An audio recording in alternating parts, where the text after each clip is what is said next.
Madam President, I rise today to ask this body for unanimous consent to call up and make pending our amendment to add the Credit Card Competition Act to the substitute amendment for the FAA reauthorization bill. Kansans elected me to fight for them in Washington, to give them a voice at the highest levels of government. And I humbly took this job and that responsibility seriously. For that reason, I stand here today to say that I will not fall in line and cower to the standard operating procedures up here that puts United States senators in the back seat and blocks us from bringing our priorities, the priorities of the people, to the floor. Kansans want their voices to be heard and not sidelined by D.C. lobbyists and special interest groups who are blocking and tackling our priorities behind the scenes. Every senator in this chamber should have the right to hear and vote on their amendments. Many of my colleagues and I welcome this debate. It's healthy. Let's have the debates. Let's take the hard votes. What's the harm? I ask everybody, what is the harm of these discussions, of these debates, and then letting the cards fall as they may with each vote? Each senator deserves the opportunity to bring their amendments to the floor and make their case. Back home, I've crisscrossed Kansas, meeting with small businesses and owners across the state. And at every meeting, they look me in the eyes and they say they need some type of relief. The price of business is simply too high. And unfair, outrageous swipe fees from Wall Street and the Visa MasterCard duopoly are pulling the rug out from under them, making it unaffordable to do business. Americans pay 7 times more than our friends in the European Union do for the same swipe fee, 4 times more than our friends in Canada. So we take these concerns to Washington, and we got to work. But I never could have imagined the uphill battle we'd face up here to do the right thing, for doing what's best for hardworking Americans who are living paycheck to paycheck. As a physician, once we diagnose a problem, we think the treatment should be quick. Our patients demand that quick turnaround. Once we figure out what's wrong, here's the solution, let's do it.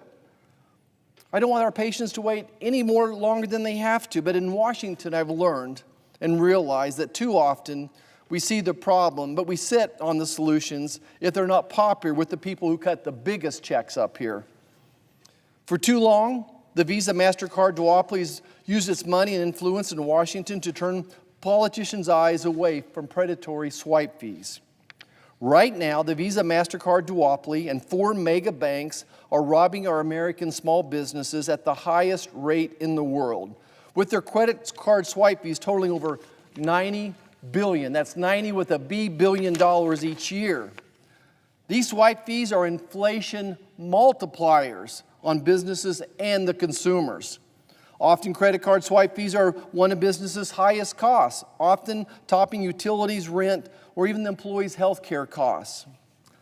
Mom and pop shops across Kansas, hotels across Kansas, franchise owners across Kansas, consumers are all asking for relief to be able to sell their goods at a lower price and hire more employees, which I know this chamber all agrees with is a good thing. If only they could get Wall Street out of the way of Main Street's success.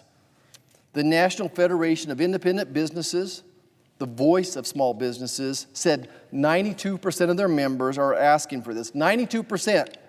92% of small businesses are telling Congress how we can help them.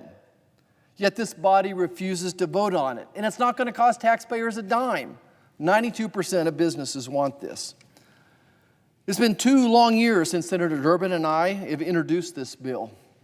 2 years of fighting, asking, begging for a vote. 2 years we've gotten nothing but excuses and empty promises and assurances.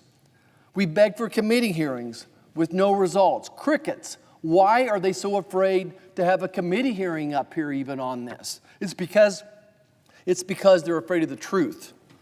We've jumped through every hoop asked of us by leadership to try to advance this legislation for a vote. Enough posturing, Kansas legend and statesman Bob Dole once said, and I quote Senator Dole, "Leaders stand ready to make the hard decisions and to live with the consequences. They don't pass it off onto somebody else." I know this won't be popular for Beltway insiders and Wall Street lobbyists, but it's good for small businesses.